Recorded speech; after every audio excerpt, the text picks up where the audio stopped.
বলেছি এগুলো জীবনেও বাস্তবায়ন হবে না যদি আপনি দোয়া না করেন। কারণ এই দুনিয়ায় যত ভালো সন্তান আছে মায়ের কারণে, মায়ের অবদানে সন্তান ভালো হয়েছে। এরে আম্মা জান, এসপি সাহেব ভালো, মায়ের অবদান। ওসি সাহেব ভালো, মায়ের অবদান। এরে আম্মা জান, এই কারণেই তো আপনাদের সম্মান পুরুষের থেকে।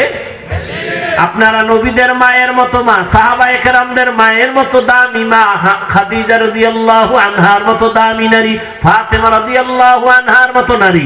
আপনারা তো আয়েশা রাদিয়াল্লাহু আনহার মতো দামি নারী, ইসমাঈল নবীর মা হাজরা আলাইহা সালামের মতো দামি নারী। আপনারা তো ঈসা নবীর মা মারিয়াম আলাইহা সালামের মতো দামি নারী। আপনারা তো বেঈমান ফেরাউনের স্ত্রীর নাম কি? এই যে এত বড় বেঈমানের ঘরে থাইকা আসিয়া নামের স্ত্রী আল্লাহর এত পেয়ারা হয়েছে। রহমতের নবী বলেন কিয়ামতের ময়দানে আসিয়ার সাথে আমার সাথে বিয়া হয়ে যাবে। এরে আম্মা জান, এত বড় বেঈমান ফেরাউনের ঘরে থাইকা আসিয়া যদি আমার আল্লাহকে আপন বানায় নিতে পারে, আপনার স্বামী তো ফেরাউনের মতো খারাপ না। আপনি কি পারেন না আপনার স্বামীর জন্য নামাজ পড়ে দোয়া করবেন, স্বামীর মাল হেফাজত করবেন, স্বামীকে ঘরে আসলে বুঝাবেন নামাজের জন্য, নিজেও নামাজ পড়ে দোয়া করবেন, আল্লাহ আমার স্বামীর কামাই রুজিতে বরকত দেও, অল্প কামাইয়ের মধ্যে বরকত বেড়ে যাবে।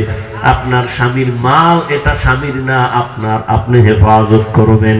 মোবাইলে সময় নষ্ট করবেন না।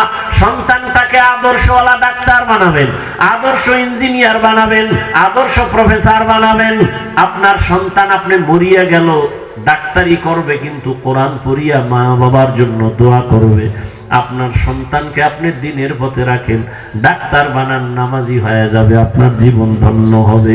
এরে আম্মা জানেরা, আপনার মতো কত মা এই অঞ্চলে এখনো আছে, বেপরদায় চলে না, নামাজ ছাড়ে না, মোবাইলে সময় নষ্ট করে না, স্বামীর মাল খেয়ানত করে না।